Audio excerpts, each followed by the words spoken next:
اللہ تعالیٰ پر توکل یعنی بھروسہ کرنا انبیاء کرام کے طریقے کے ساتھ ساتھ اللہ تعالیٰ کا حکم بھی ہے۔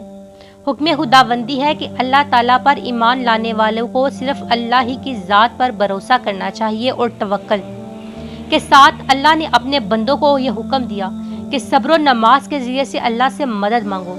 جب بھی کوئی پریشانی ہو اس پر صبر کرو اور نماز پڑھ کر اللہ تعالیٰ سے مدد مانگو تو اللہ تعالیٰ ضرور تمہاری مدد کرے گا۔ توکل کرنے والوں کے ساتھ اور اللہ کی ذات سے مطلب طلب کرنے والوں کے ساتھ اللہ پاک کیسا معاملہ فرماتا ہے؟ صبر اور نماز کے ساتھ اللہ کی مدد طلب کرو۔ قرآن مجید میں ارشاد باری تعالیٰ ہے، اے ایمان والو صبر اور نماز سے طلب چاہو، بے شک اللہ صابروں کے ساتھ ہے۔ اس آیت میں بتایا گیا ہے کہ صبر اور نماز سے مدد مانگو۔ صبر سے مدد طلب کرنا یہ ہے کہ عبادت کی ادائیگیوں، گناہوں سے روکنے، انسانی خواہشات کو پورا نہ کرنے پر صبر کیا جائے، اور نماز چونکہ تمام عبادات کی اصل اور اہل ایمان کی معراج ہے اور صبر کرنے میں بہترین معاون ہے، اسی لیے اس سے مدد طلب کرنے کا حکم دیا گیا۔ اور ان دنوں کو بطور خاص اس لیے ذکر کیا گیا کہ بدن پر باطنی اعمال میں سب سے سخت صبر اور ظاہری اعمال میں سب سے مشکل نماز ہے۔ یاد رہے کہ حضور اکرم صلی اللہ علیہ وآلہ وسلم بھی نماز ہی سے اللہ کی مدد چاہتے تھے، جیسا کہ حضرت حذیفہ ارشاد فرماتے ہیں، نبی کریم صلی اللہ علیہ وآلہ وسلم کو جب کوئی سخت مہم پیش آتی تو آپ صلی اللہ علیہ وآلہ وسلم نماز میں مشغول ہو جاتے۔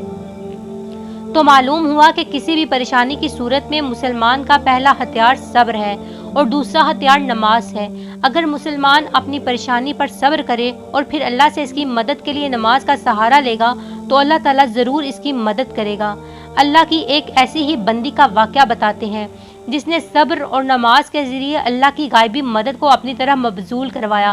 یہ واقعہ ایک خاتون کا ہے جو یہ بیان کرتی ہے کہ اس کا خاوند اس کو چھوڑ کر بغیر بتائے کہیں چلا گیا اور پھر میں اس کی راہ تکتی رہ گئی مگر وہ واپس نہ آیا۔ جب میرا خاوند مجھے چھوڑ کر گیا میری گود میں چھوٹی سی بچی بھی تھی۔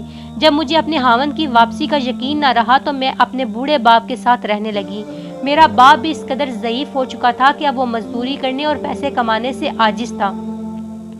ہمارے حالات آئے دن بگڑتے جا رہے تھے اور نوبت فاقو تکان پہنچی تھی۔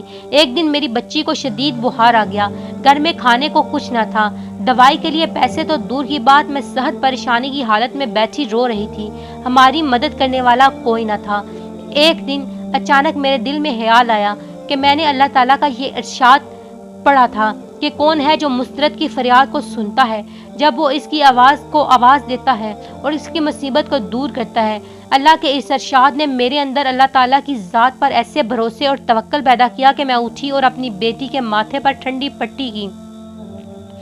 اس کے بعد وضو کیا، 2 رکعت نماز نفل ادا کی اور دوبارہ نماز کی نیت باندھ کر اللہ کے حضور سجدہ ریز ہو گئی۔ بچی کی تکلیف کی وجہ سے نماز بھی مختصر پڑی، لیکن ذہن پر اللہ تعالیٰ کے اسی ارشاد اور آیت کا یقین تھا کہ دل میں اللہ کی ذات پر توکل اور بھروسہ جاگ اٹھا تھا۔ میں اسی عمل کو بار بار دہرا رہی تھی، 2 رکعت پڑھتی، دعا کرتی اور بچی کی پٹی چینج کرتی۔ میں نے اس عمل کو 4-5 بار دہرایا ہوگا۔ ہمارے دروازے پر دستک ہوئی۔ میں اور میرے والد صاحب دونوں پریشان تھے کہ رات کے اس پہر دروازے پر کون ہوگا۔ والد صاحب نے پوچھا کون، تو باہر سے آواز آئی کہ میں ڈاکٹر ہوں۔ انہوں نے دروازہ کھولا۔ ڈاکٹر نے اندر آتے ہی پوچھا مریضہ کہاں ہے؟ ہم نے بچی کی طرف اشارہ کر دیا۔ ڈاکٹر نے بڑی تسلی سے میری بچی کو چیک کیا، پھر کاغذ پر چٹ لکھی اور مجھے تھماتے ہوئے کہا لائیے میری فیس، میں چلتا ہوں اور یہ دوائی لا کر بچی کو استعمال کرائیں۔ میں نے عاجزی سے کہا ہمارے پاس تو فیس نہیں ہے۔ ڈاکٹر کو غصہ آ گیا اور غصے میں بولا اگر فیس نہیں تو اس وقت مجھے فون کر کے کیوں بلایا؟ مفت میں تھوڑا ہی چیک کرتا ہوں۔ اس پر ہمیں حیرانی ہوئی کہ ڈاکٹر کو فون کس نے کیا۔ البتہ ہم نے ہمت کر کے ڈاکٹر کو بتایا کہ ہم نے تو فون نہیں کیا، بلکہ ہمارے پاس تو فون بھی نہیں ہے، ہمارے گھر میں کھانے کے لیے بھی کچھ نہیں، ہم یہ دوائی کیسے لا سکتے ہیں؟